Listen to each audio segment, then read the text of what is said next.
12 horas con 32 minutos, 12:32 minutos. Saludamos con nuestro invitado. Nos acompaña en los estudios Juan Pablo Arévalo, experto en Derecho Inmobiliario y Normativa Turística, abogado, líder en regulación de rentas cortas y fundador de B-Property. ¿Cómo está, Juan Pablo? Buenas tardes, bienvenido. Le saludamos Washington Yepes, quien le habla Licenia Espinel. En los últimos días se han producido algunas quejas por parte de sectores organizados de la capital de la República, específicamente en el norte de Quito, que alegan que esto de las rentas temporales, más conocidas como Airbnb, casos son utilizadas de forma inadecuada, o que ha habido un repunte en unos casos y que en otros casos han sido utilizadas como señuelo para que los huéspedes temporales observen cómo funcionan los edificios, quién vive en el departamento, quién no está, a qué hora sale, y luego los utilizan de forma ilegal para cometer atracos.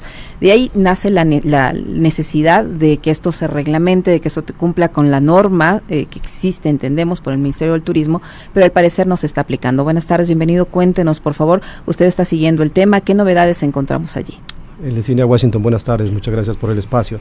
Pues es cierto, existe una inconformidad de un grupo de la sociedad que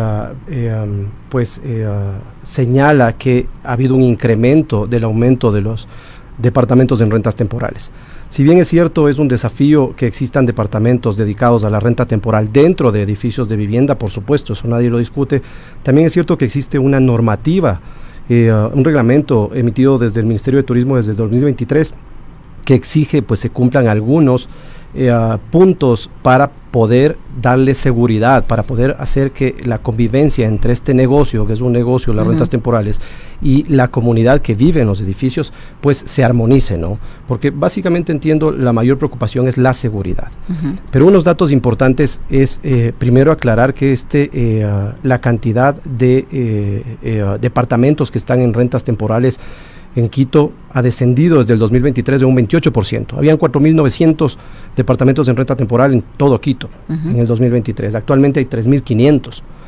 ¿Y a qué se debe ese descenso? Exactamente, allá iba. Esto se debe a que, bueno, básicamente desde el 2023, que ustedes sabrán, tuvimos este incidente con un candidato presidencial. Se dispararon varias alertas en las embajadas del mundo que el Ecuador era un país que se consideraba en conflicto armado. Eso básicamente para los viajeros que son nuestro destino principal o nuestro cliente principal, digámoslo así en turismo, que son los anglosajones, pues es un impacto profundo y han decidido optar por destinos dentro de Sudamérica como Colombia o Perú. Para darle un contexto, solo Bogotá tiene 7.500 Airbnbs, todo Ecuador tiene 7.000 Airbnbs.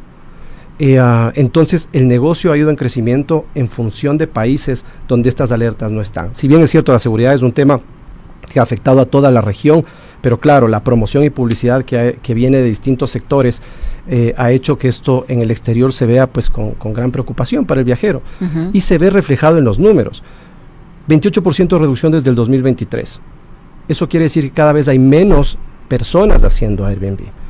¿Cuántas personas dependen de esto? Cerca de 23.000. Según un estudio del propio Airbnb, hay cerca de 23.000 personas que dependen como un ingreso directo de este tipo de negocio, digámoslo así. Pero yo creo que el tema central o la discusión se basa en cómo logramos crear esta convivencia entre los llamados huéspedes de estas plataformas y los propietarios o las personas que residen en los edificios. Pero hay reglas para el poder. Hay reglas y hay que tomar en cuenta. Esas reglas? ¿No se están cumpliendo esas reglas? Exacto, no se están cumpliendo. Hay un reglamento expedido por el Ministerio de Turismo el 2023, en septiembre del 2023, que indica, señala, observa, ordena inclusive que los GATS saquen un registro turístico. Esto no se ha cumplido en la mayoría del país. Cada GAT debe a través de su secretaría emitir esta reglamentación para que se cree este certificado turístico. Las personas, hay otro actor aquí, hay un tercer actor, que son los hospedadores. Son empresas o personas que manejan estas propiedades. Estas personas deben registrarse, deben tener el UAE o el permiso municipal para poder operar y deben estar aportando al servicio de rentas internas o a los tributos. No lo hace todo el mundo, no cumple todas las reglas todo el mundo. Adicional a esto, es algo que desconoce mucho la población, este registro obliga a que los hospedadores, que son conocidos las personas que manejan estas propiedades, hagan un registro de base de datos de los últimos 6 meses de quién ingresa a las propiedades, ¿sí? Esto no se está cumpliendo porque no hay quien lo esté revisando. Si el organismo de control, que en este caso son los GATS, lo estuvieran revisando, controlando, pues se minimizaría el impacto en seguridad, ¿no es cierto?, que es la preocupación de la gente. Y la propuesta aquí es, básicamente, pues, los organismos de control son los llamados a cumplir la ley.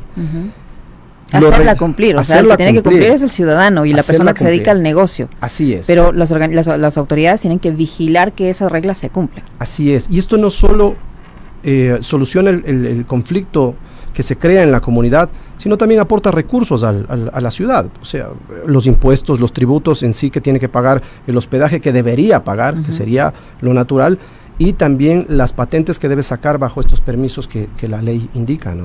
Y entonces no se estaría cumpliendo, digamos, la premisa fundamental de la iniciativa, que es dinamizar el turismo, bajo las actuales circunstancias que usted describe. Así es, inclusive es preocupante. Yo estaba revisando datos de cifras de la Secretaría de Turismo del Distrito Metropolitano de Quito, y hay una baja considerable entre el año 2024 y 2025 de la cantidad de visitantes que hay a la ciudad. Hablemos solo de la ciudad, ¿sí? Más o menos un 9% menos de visitas que recibe la ciudad. Y no solo es el problema, y de estas visitas, ¿cuántos de nosotros no hemos usado cuando viajamos al exterior o a otra ciudad una plataforma de estas? Porque tiene algunas ventajas. Lo primero, son más económicas que un hotel. Lo segundo, a veces tienen locaciones que buscan los huéspedes que no son las de un hotel. Y por ende hay clientes para todo, ¿sí? Pero cuando estos huéspedes encuentran conflicto en los departamentos o en los edificios donde llegan, naturalmente no vuelven y no recomiendan. Y estas plataformas, su único canal, digamos, para exponerse al público es la recomendación de otro huésped. Si no existe esa recomendación, o si la recomendación es negativa, donde fui no me dejaron entrar, pasó esto, me prohibieron el uso de las áreas sociales y todo. ¿Qué han buscado los copropietarios de algunos edificios, de algunas comunidades? Es bloquear el uso de este servicio a través de los reglamentos. Aquí aclarar un punto. Un reglamento no está por encima de la ley. Y tanto el Código Civil como la misma Constitución hablan claramente del uso de la propiedad. Yo puedo usar mi propiedad para esto, no lo prohíbe, ¿sí? Ahora, lo que usted mencionaba en el principio, que hay huéspedes o hay personas que usan esto para realizar actividades por fuera de la ley, por supuesto, porque nadie lo está controlando. Si estuviera la autoridad, que es la combinada a controlar esto, haciendo uso efectivo de la ley, pues no tendríamos estos inconvenientes, al menos lo reduciríamos. Y la persona que alquila estos lugares o la empresa que hace de intermediario para el alquiler de estos sitios, ¿no tiene que verificar a quién lo alquila? Por supuesto, lo dice la ley. ¿No pide antecedentes penales, no pide, no sé, algún dato que le garantice que la persona que va a ocupar es idónea? Eso no se menciona en la ley, digámoslo así. Puede ser un requisito adicional de quien, un mecanismo adicional de verificación. Pero bueno, recordemos que los antecedentes penales no son un componente que pueda prohibir algo a las personas. O sea, pero ¿para qué no se puede usar? Por ejemplo, un antecedente penal, un antecedente penal no se puede usar para dar un trabajo, ¿sí? Para otorgar un trabajo, para otorgar un empleo. Un antecedente penal no se puede usar para otorgar un préstamo. Entonces, mucho menos sería para un hospedaje. Ahora, ¿dónde está el problema? Las plataformas de alquiler temporal exigen que la gente registre su pasaporte, su tarjeta de crédito o su documento de identidad. Si yo digo que voy a ir Pedro Pérez y entro 4 personas que no son Pedro Pérez, ninguna de esas personas, quien está haciendo la renta temporal y no está verificando quién accede, ahí está el inconveniente. ¿Cómo se corrige? El edificio, en lugar de hacer un reglamento que prohíba algo que no puede prohibir vía reglamento, lo que tiene que hacer es un procedimiento para que se norme esto, que el edificio, la administración del edificio tenga la base de datos de quiénes son las personas que se están hospedando para que la comunidad los conozca, porque la ley dice eso, hay que tener una base de datos por 6 meses, eso dice el reglamento turístico, ¿sí? Esa base de datos debe ser transparente para la administración del edificio.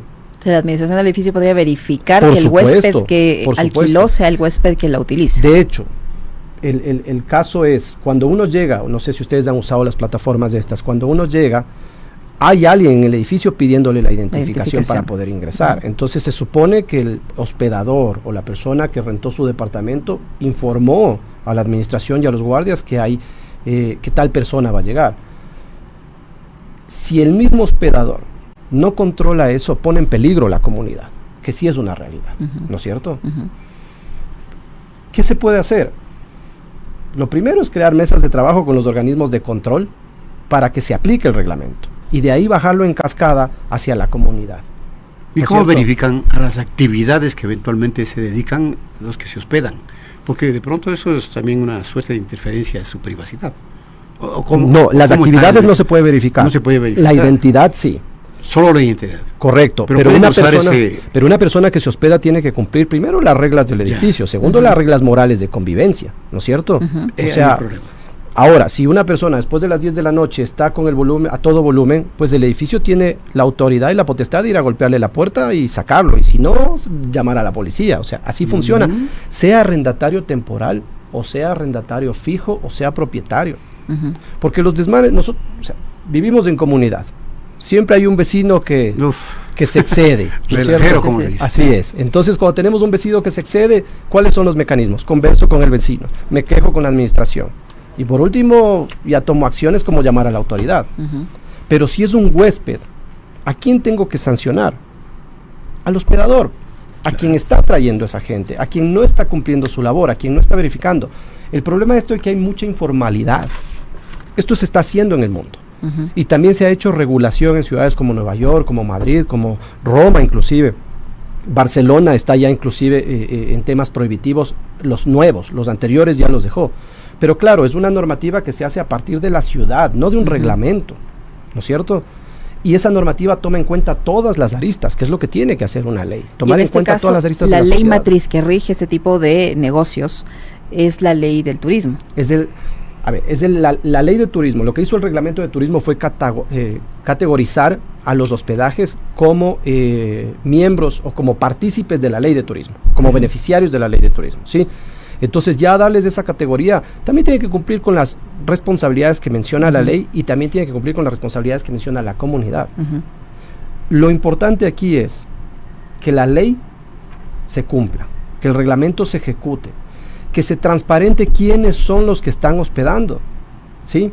¿Para qué? Para que si usted transparenta quién es el que opera, naturalmente transparenta toda la operación. Eso hace que la seguridad aumente en la comunidad. Y lo otro es crear normativa dentro de los edificios o procesos dentro de los edificios, pero con el conocimiento previo de que no se puede prohibir las actividades de la propiedad privada. Claro, o sea, yo no le puedo decir a mi vecino, usted no puede hacer los domingos asado con su familia. ¿Por qué? No se puede. Claro. No se puede. Es lo mismo. Ahora, ¿es un negocio dentro de un edificio comunitario? Sí. Pero, si ustedes se fijan, los datos de concentración de los Airbnb están en toda la República de El Salvador. La gran mayoría. El 90%, los el 95%, así es. Ubicados solo ahí, en esa claro, zona. No están distribuidos por toda la ciudad. No, ustedes han paseado por ahí. Es que nadie se queda en Calderón, ni nadie se queda, claro, ni de hecho ni en Cumbayá. Ver que por ahí así es. Pero Cumbayá es un sitio muy bonito. Pero si ustedes se fijan, pero van a ese sector, pasan por la República, ¿qué están diciendo los edificios cuando venden las propiedades? Para rentas temporales, ¿no es cierto? Así dicen. Así dice. Entonces, como es una oportunidad de mercado, el constructor la aprovecha. Está bien. El inversionista o el comprador ve la oportunidad de mercado y la adquiere. Pero resulta que en el departamento de al lado vino una persona que quería vivir ahí y es un conflicto. ¿Pero de dónde viene el conflicto? De la regulación que permite del edificio y que no tiene claras las reglas del juego. Del arrendatario también. Imagínese 3.500 Airbnbs, el 90%, 95% en la República de El Salvador. Estamos hablando de más de 3.000. Toda esa comunidad impactando todos esos edificios, o sea, va a llegar un momento en que sea insostenible. Ya hay acciones de protección, ya hay demandas, que gane el un lado, gane el otro lado, o sea, ya hay todo eso. Y esto va, lastimosamente va en detrimento del turismo. turismo que ha sido afectado visiblemente por todo lo que ha habido, todo lo que ha habido, cortes sí. de luz, inseguridad, inseguridad, crisis política, etcétera, etcétera. Sí, ya lo sabemos. Exactamente. ¿No hay el peligro de que se utilice este tipo de mecanismo para, por ejemplo, turismo sexual? Por supuesto, en Colombia es una de las grandes deudas del gobierno seccional, sobre todo en la ciudad de Medellín, el turismo sexual y eso, y lo peor es el de niños, ¿no? Entonces Claro. Eso ha causado una controversia grande en Colombia, pero la normativa, o sea, es una deuda, como digo, no está todavía regularizado eso, pero existen ya mecanismos de control en Colombia que garantizan que la convivencia sea mucho mejor. No llegará a la perfección, pero Ecuador tiene un reglamento que no se está aplicando.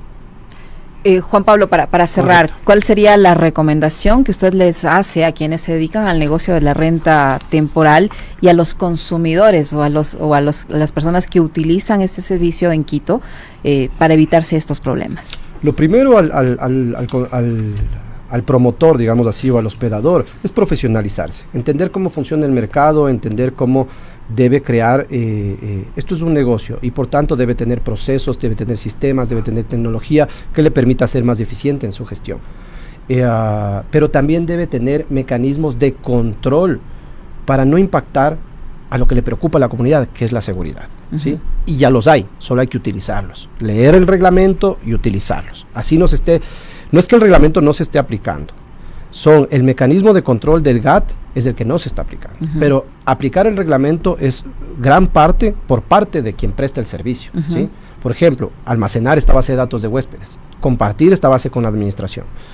Lo segundo es a las personas que están cerca de este negocio, que son los copropietarios que sufren el día a día de esto, que no se puede prohibir a través de un reglamento, sino que tiene que hacerse primero la comunicación, el diálogo, transparentar quiénes son las personas que hacen, qué departamentos están y exigir que se cumplan las reglas de seguridad que se debe tener, no solo el edificio, sino el mismo propietario, el mismo copropietario. Y lo otro es importante, que los organismos de control, en este caso el GAT, el municipio de Quito, establezca mesas de trabajo a través de su secretaría y nos indique por qué no ha hecho este registro turístico que ordena la ley desde el 21 de septiembre del 2023. ¿Qué está pasando ahí? ¿O cómo podemos aportar desde la sociedad civil? ¿Qué podemos hacer para que se dé este trabajo y de una vez por todas se ponga sobre la mesa quiénes son los hospedadores?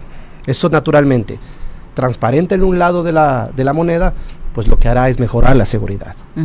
Y ¿sí? Paralelamente no será un impedimento para que este tipo de negocios continúe y siga prestando el servicio a los turistas. Y una vez transparentado, aporte a la sociedad, impuestos, tributos, tasas.